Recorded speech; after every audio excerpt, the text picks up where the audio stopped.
بسم اللہ الرحمن الرحیم۔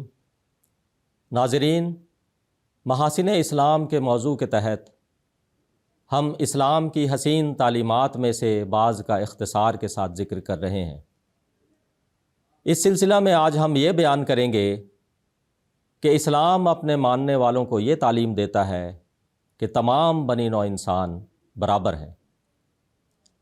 یہ شرف اور فضیلت صرف اسلام کو ہے کہ اس نے تمام انسان کو ایک درجہ اور ایک مقام عطا کیا ہے اور ذات پات کے رواج کو بالکل مٹا دیا ہے، اور عزت اور بڑائی کا معیار صرف نیکی اور تقوی کو رکھا ہے۔ سورۃ الحجرات میں اللہ تعالیٰ فرماتا ہے، اِنَّ أَكْرَمَكُمْ عِندَ اللَّهِ أَتْقَاكُمْ، یعنی تم میں سے سب سے زیادہ معزز وہی ہے جو سب سے زیادہ متقی ہے۔ یہ صرف زبانی دعویٰ نہیں بلکہ عملاً اس کی مثال ہر روز ہمیں نظر آتی ہے۔ مسجد میں ہر آدمی کو عبادت کی اجازت ہے۔ غریب سے غریب بھی مسجد میں آ کر عبادت کرتا ہے اور امیر بھی عبادت کرتا ہے۔ ایک سید بھی مسجد میں آتا ہے، اور وہ بھی آتا ہے جو معاشرے میں خاندانی لحاظ سے کمتر سمجھا جاتا ہے، اور سب مل جل کر کھڑے ہوتے ہیں، کندھے سے کندھا ملا کر کھڑے ہوتے ہیں۔ اور ایک غریب اور کمتر سمجھے جانے والا اگر پہلی صف میں کھڑا ہوتا ہے تو اسے کوئی پچھلی صف میں کھڑے ہونے کو نہیں کہتا۔ 5 نمازیں انسانی مساوات کی بہترین مثال ہیں۔ اسلام ایک مسلمان کو یہ تعلیم دیتا ہے کہ اگر کوئی غیر مذہب کا ہے تو اس کو بھی کمتر اور حقیر نہیں جاننا، اس کی بھی عزت کرنی ہے۔ ایک موقع پر ایک جنازہ آ رہا تھا، حضرت صلی اللہ علیہ وسلم دیکھ کر کھڑے ہو گئے۔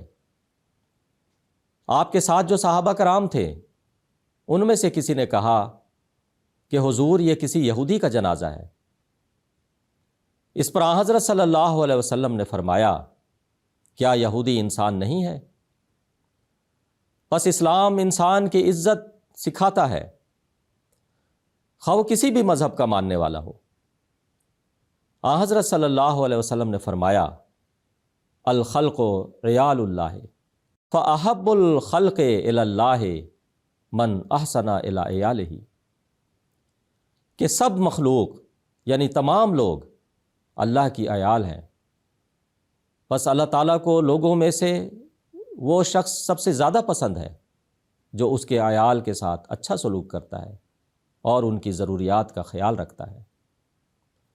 اسی طرح حضرت صلی اللہ علیہ وسلم نے فرمایا، الراحمون یرحمہم الرحمن ارحموا اہل الارض یرحمکم من فی السماء، یعنی جو لوگوں سے رحم و کرم کا معاملہ کرتا ہے، رحمان خدا اس پر رحم کرتا ہے۔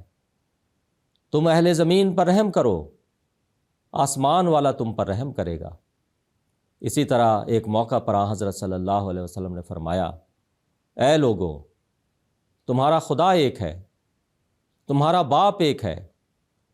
یاد رکھو، کسی عربی کو کسی اجمی پر، اور کسی اجمی کو کسی عربی پر، اور کسی سرخ و سفید رنگ والے کو کسی سیاہ رنگ والے پر، اور کسی سیاہ رنگ والے کو کسی سرخ و سفید رنگ والے پر کسی طرح کی کوئی فضیلت نہیں۔